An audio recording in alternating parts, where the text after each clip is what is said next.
E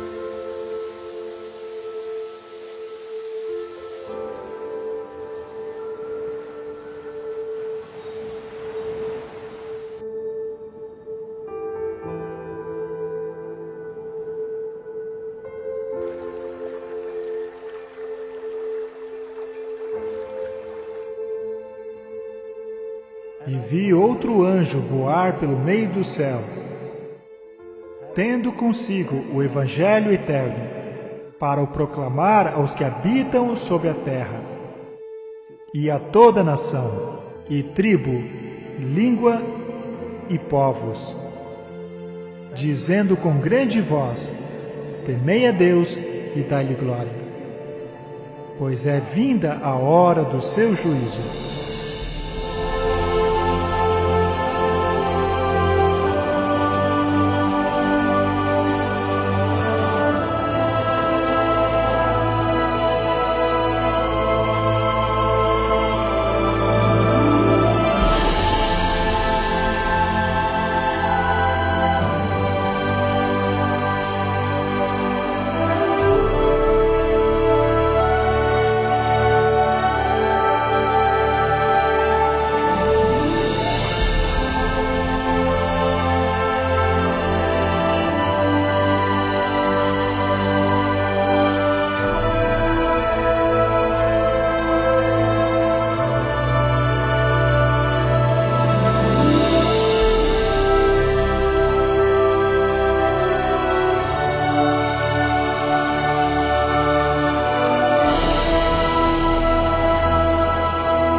O que quer dizer essa mensagem? A hora do seu juízo chegou. Vivemos em um tempo tumultuoso nessa terra. Guerras, rumores de guerras, desastres naturais, protestos, ódio. Seria esta a mensagem relevante para nós hoje? Como ela se encaixa em nossa presente situação? Falemos sobre isso.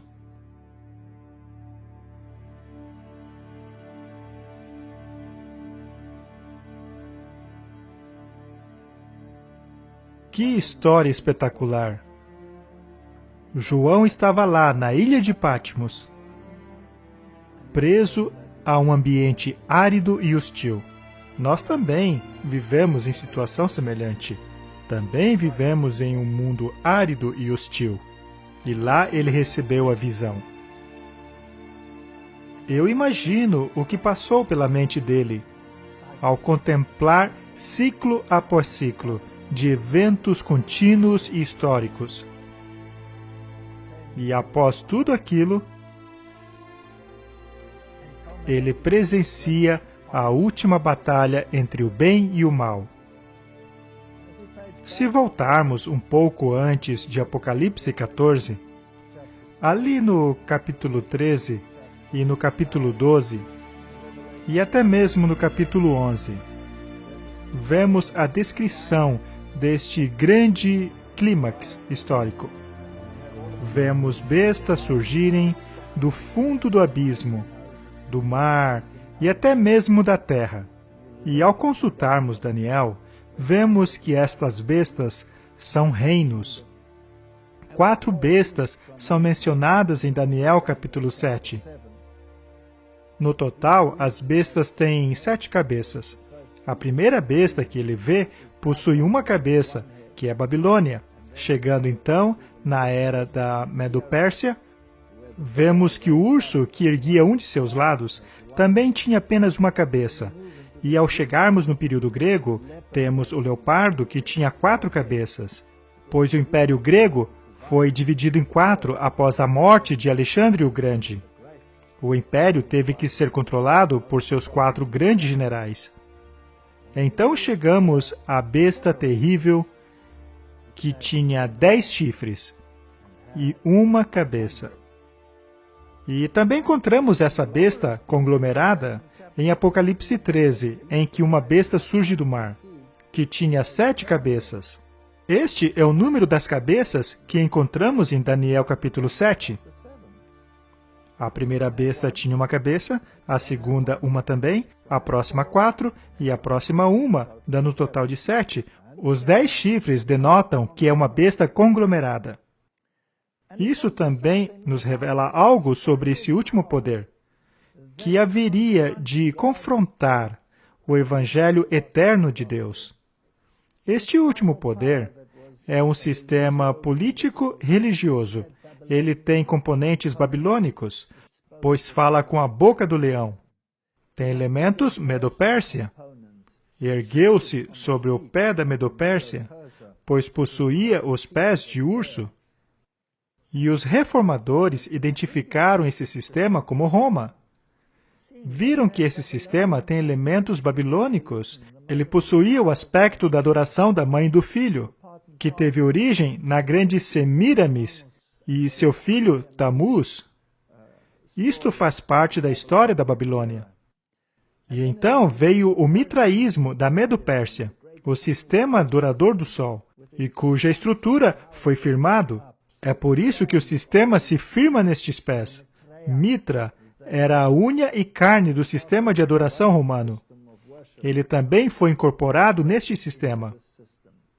E o corpo era de leopardo.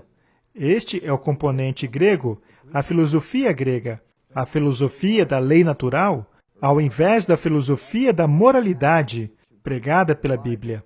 Todos estes elementos se contrapõem àquilo que a Bíblia ensina sobre salvação em Cristo e em Cristo apenas. E então temos os 10 chifres, que estavam na quarta besta, e este é o elemento romano, e havia coroas nos chifres, o que significa que Roma reinou nas porções quebradas do Império Romano, os estados europeus, as nações bárbaras. Veio então o chifre pequeno, que acabou se sobressaindo sobre os seus companheiros, reinando sobre os seus compatriotas. E este poder blasfemador, encontra eco no chifre pequeno, que também é blasfemador. Esse poder perseguidor que perseguiu os santos. Isso nos leva de volta à história dos valdenses, que eram cristãos que guardavam o sábado, que tinham a palavra de Deus como princípio, e foram massacrados nos vales de Piemont, assim como os albigenses, cujo movimento reformador foi perseguido e destruído. Temos também os huguenotes, que foram obliterados na França. E o que dizer dos holandeses, que fugiram para o sul da África, para colonizar aquela região? E todos os cristãos que fugiram da Europa, rumo ao novo mundo recém-descoberto, para os Estados Unidos, na América do Norte, também para a Austrália, Nova Zelândia, e assim o protestantismo escapou daquele poder perseguidor. Vemos esta história em Apocalipse, capítulo 12. É impressionante, pois lá no capítulo 12 é descrito este conflito entre o dragão, que é o diabo e seus representantes, e a semente, que é Cristo, da mulher, que é a sua igreja, de quem ele saiu e a quem ele protegeria desta influência perseguidora. E o dragão confronta este menino, que nasceria e seria levado ao céu. E a mulher, que representa a igreja, pregaria o evangelho da salvação. Ela seria terrivelmente perseguida por um período de tempo, 1260 dias, ou 3 anos e meio, que é a mesma coisa que 42 meses. E este período de tempo é mencionado vez após vez. Os reformadores utilizavam o princípio dia-ano, considere um dia por um ano, como foi mencionado pelos profetas da antiguidade, e baseando-se nesse princípio, 1260 dias representa 1260 anos. E ao aplicarmos isso ao papado, vemos que eles conseguiram o seu status político e assumindo o papel de autoridade no ano de 538 d.C., quando o imperador romano concedeu este poder ao papado. Assim, os papas governaram por 1260 anos como uma entidade política, assim como religiosa. E o papado mesclou as questões da Igreja com as questões do Estado. E em 1798, conforme dizia a profecia, o general francês Berthier marchou para dentro de Roma, capturando o Papa, enviando-o para o exílio, tirando desta forma o poder do Estado da Igreja Católica. Nascia então a Itália moderna. Acontece que a Bíblia diz que esse poder surgiria de novo. Então, essa besta, essa entidade política que tinha recebido a ferida mortal, que havia desaparecido da história como uma entidade política, em 1798, quando isso aconteceu, segundo a história, algum tempo depois, em 1929, este poder foi-lhe devolvido. Assim, ela reviveu como besta. É como uma contrafação de Cristo.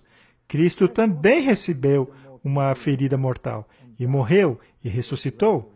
Então, temos uma contrafação aqui, pois a besta morreu e ressuscitou, e recebeu o seu poder de Estado novamente. E a Bíblia nos diz que todo mundo se maravilharia após este poder. Isso significa que o mundo abraçaria o seu ideal. E a sua mentalidade é uma mentalidade que existe desde a introdução do pecado. É a mentalidade de Caim, ou seja, eu satisfarei as exigências da minha salvação por meio de minha própria obra.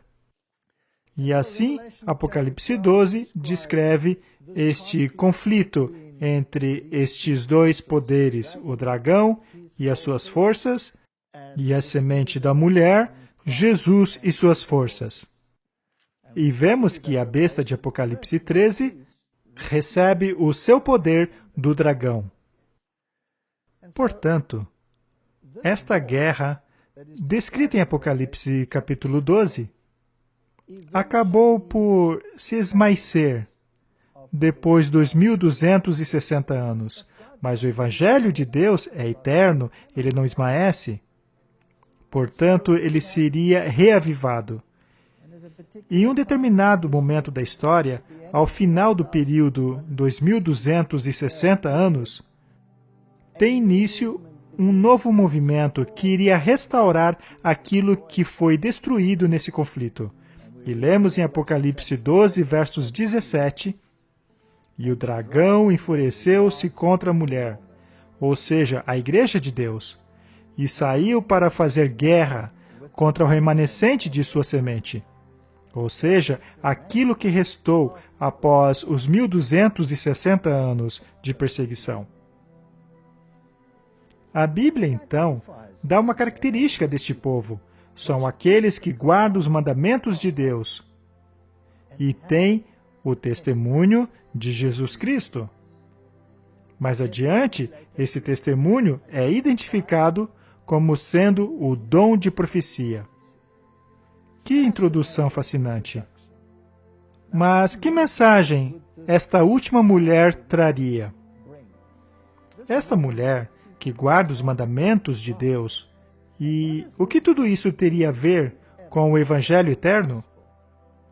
Ao voltarmos para esta última mensagem de Apocalipse capítulo 14, que diz: "E vi outro anjo voando pelo céu, que tinha o Evangelho eterno para pregar a todos que viviam na terra, a todas as nações, tribo, língua e povos. Esta é uma mensagem universal, não é isolada. Não é apenas uma mensagem para o cristianismo, é uma mensagem para a humanidade. E o que quer dizer este Evangelho eterno? Como nós já explicamos, o Evangelho eterno é a salvação somente por meio de Cristo. Este é o Evangelho eterno, mas ele também tem a ver com a questão da expiação. Esta bela palavra, forjada por William Tyndale, expiação, expiação. Ter o relacionamento com Deus restaurado, tornar-se mais uma vez um com Deus. Veja, os reformadores perceberam que a expiação que ocorreu foi o preço que foi pago pelo pecado. E a Bíblia nos diz que o salário do pecado é a morte. Ou seja, a penalidade pela transgressão dos princípios de Deus que governam o seu universo é a morte. Se não fosse assim, a maldade duraria para sempre. Portanto, esta penalidade é exigida pela justiça. E como poderia esse Deus de justiça ser, ao mesmo tempo, um Deus de graça e perdão? Bem, Deus não levou o assunto do pecado na brincadeira. Pelo contrário, ele estava disposto a sofrer as consequências ele mesmo. Então Cristo, tomando a forma da humanidade, tornou-se um ser humano e se pôs no lugar onde Adão havia caído. Ele tornou-se um segundo Adão. E uma vez que a humanidade esteve corporativamente em Cristo, antes dele tê-la criado, Cristo assumiu a posição de cabeça da humanidade, assim como Adão ocupou essa posição, mas uma posição ainda maior, pois ele era Deus homem. E em sua forma humana, ele poderia morrer, e sendo totalmente Deus, ele pagou a penalidade pela humanidade. E por meio do seu sangue, que tem vida em si mesmo, somos salvos. Isto é expiação. Mas as grandes religiões do mundo negam a expiação. O Islã nega a expiação. Segundo eles, Jesus não morreu de verdade. Ele apenas pareceu que havia morrido para aqueles que o crucificaram. Mas ele não morreu, na verdade. E então, o Evangelho da expiação, que salva a humanidade por meio do sangue, é irrelevante, pois Deus poderia ter tratado conosco como uma pessoa qualquer, já que teríamos nós mesmos a capacidade de fazer e executar aquilo que Deus exige. Logo, não existe necessidade da expiação. O catolicismo ensina a mesma coisa. O catolicismo nega a expiação, assim como o Islã e qualquer outra grande religião neste planeta. Todos ensinam que não é por meio do sangue que somos salvos, mas pelas boas obras dele. E neste tesouro, que eles chamam de o tesouro de Maria, que não consiste apenas nas boas obras de Jesus, mas as boas obras de Maria, assim como os de todos os santos. E o Papa tem acesso a este tesouro de méritos, tendo o poder para concedê-los através das indulgências, a fim de aliviar a penalidade do pecado, que já foram perdoados. Ora, mas se você ainda precisa pagar pelos pecados dos quais você já foi perdoado, então deve haver um lugar especial para que essa pena seja aplicada. E foi aí que eles inventaram o purgatório, que, aliás, não é mencionado em nenhum lugar da Bíblia. E a indulgência seria uma diminuição da penalidade de pecados que já foram perdoados. E ao tomar este mérito dos santos e Maria, e até mesmo Jesus, eles podem pagar pelas suas penalidades e aliviá-las. E o doador do alívio é o sucessor de Pedro, e não Cristo, já que Cristo teria dado essa tarefa à igreja. Então, de acordo com o pensamento católico, o Deus da graça é o Papa. Porém, a Bíblia diz que não há outro nome debaixo da terra pelo qual podemos ser salvos além do nome de Jesus Cristo. Não existe salvação fora dele. Ninguém vai ao Pai senão por Jesus.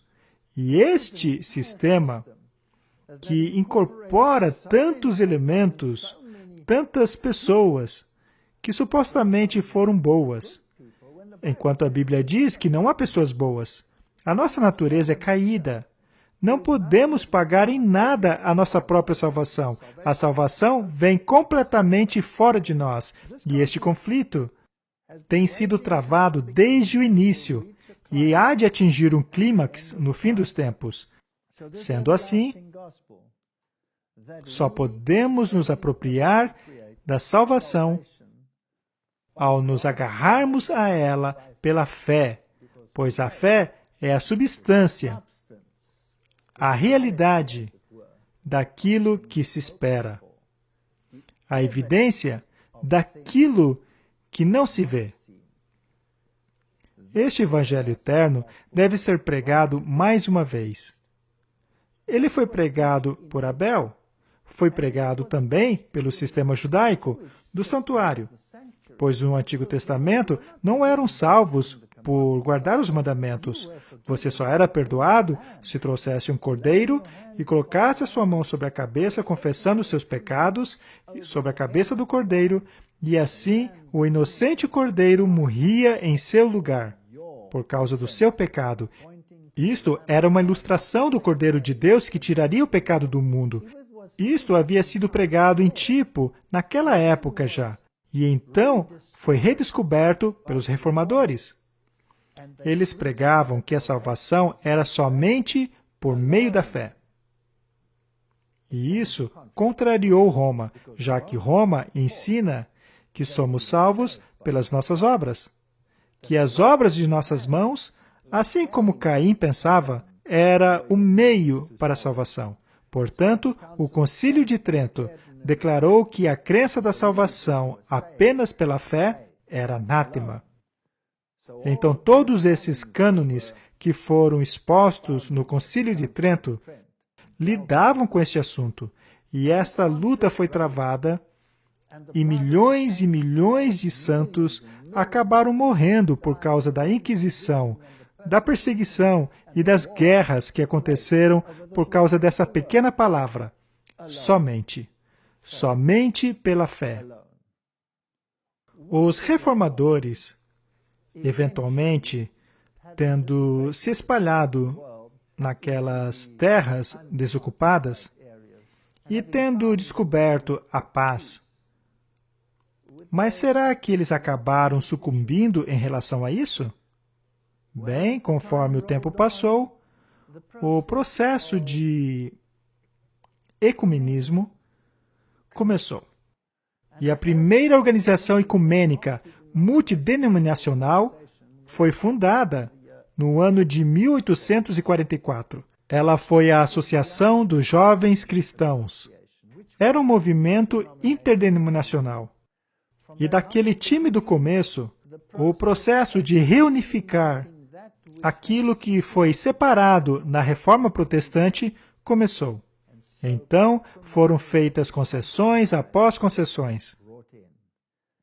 Finalmente, em 1999, no mesmo lugar onde Martinho Lutero havia pregado suas teses, no mesmo dia, em 31 de outubro,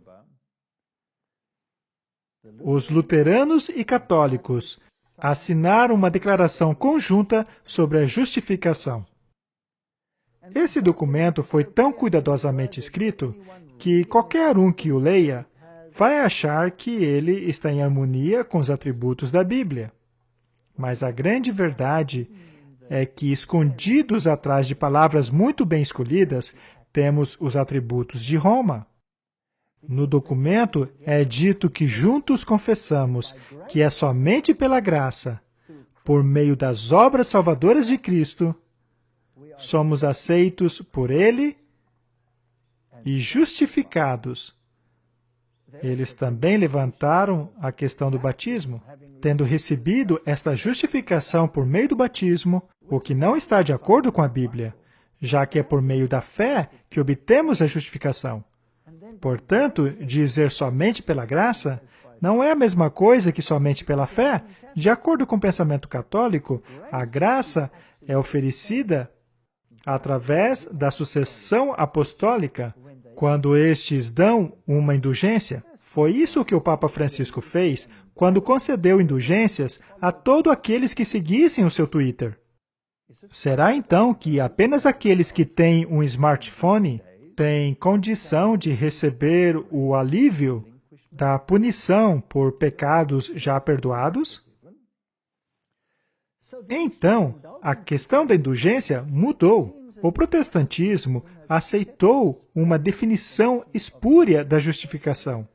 Lá também é dito que somos salvos pelas obras salvadoras e não pelo sangue do Cordeiro. Esta é a essência da expiação. A Bíblia diz que sem derramamento de sangue não há perdão de pecados. Isto nos leva à questão da lei e da graça. Por que Jesus teve que morrer? Por que Jesus não nos redimiu do mal deste mundo através somente de suas boas obras? Veja, a lei de Deus é a norma da justiça, é a base e fundamento de seu governo. E essa lei é eterna. Todos os reformadores concordavam com isso. Todos concordavam que a lei era um bastião eterno contra o pecado. Martinho Lutero proclamou isso. Wesley fez o mesmo. Todos os reformadores diziam em uníssono que a lei permanece. E se a lei permanece, então a penalidade pelo pecado também permanece. Aí está a justiça de Deus. Como ele poderia ser um Deus de graça e um Deus de justiça ao mesmo tempo? A única maneira disso acontecer seria colocar-se à frente da humanidade. Seria Deus tornar-se homem para pagar Ele mesmo a penalidade em favor da humanidade caída. Aqui, esse Deus homem, em quem a humanidade estava corporativamente presente e que corporativamente morreu por toda a humanidade, a fim de pagar a penalidade pelo pecado. E eu posso me apropriar deste presente, deste preço que foi pago, através da fé. Não tendo justiça em mim mesmo, posso depender da justiça de Cristo, que a imputa em mim pela fé. Esta é a mensagem da Reforma.